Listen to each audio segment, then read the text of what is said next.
back to Live and Breathe Horses.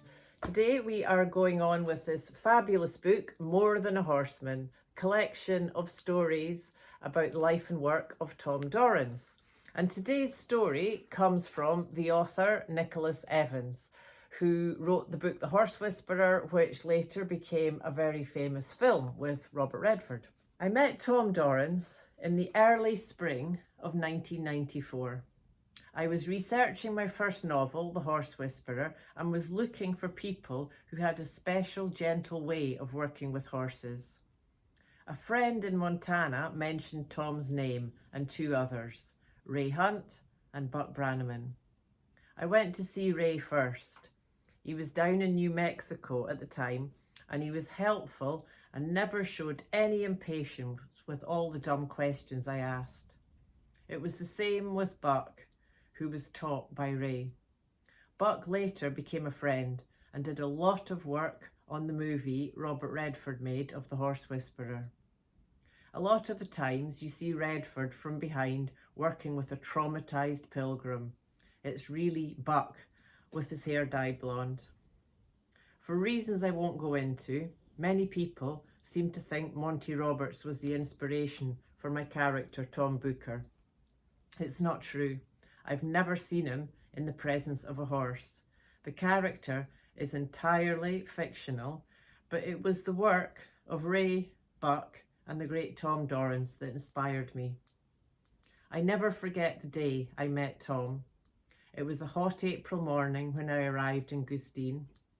I drove up the long dusty driveway to the mobile home where he and Margaret lived. We shook hands, and he looked at me in that disconcerting way that makes you feel you've been read at a glance.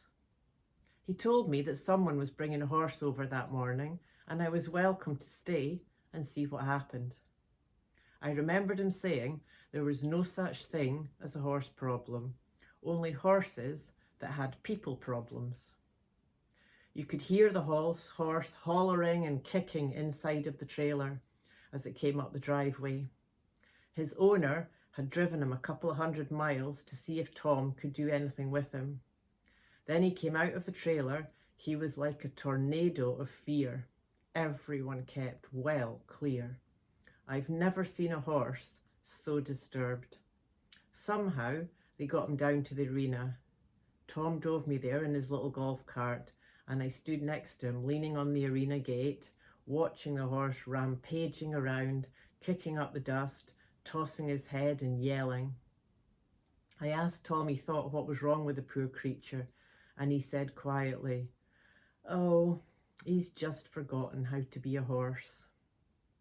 By the end of that morning, Tom had turned that horse into butter. He was walking around the arena, so relaxed and sloppy and content, you would have thought he was another animal. Anyone could go up and rub his neck. The final thing Tom did was to lay the animal down and have the owner stand on his side. It looked shocking, and when I later asked him what it was all about and suggested it looked humiliating, Tom smiled and said that in that case I clearly hadn't understood. He said it was about letting the horse know that its worst fears were livable with. There, he was prostrate and defenseless on the ground, and guess what? He was okay. Nobody was going to kill him or hurt him in any way. Before I left, Tom took a short length of cord from his pocket and made me hold my index finger. He looped the cord around my finger and then told me lock it in with the tip of my other index finger. There seemed no way the cord could be removed without my releasing it, but he gave a gentle tug and it came free. I asked him to do it again. I said it was a great trick, and he said it wasn't a trick at all. It was simply about watching and seeing and understanding. He gave me the cord, and that night on the door handle of my room at the local Holiday Inn, I tried for hours to do it myself until I got the hang of it. I used the non-trick in the book and still have the cord. It's one of my most treasured possessions.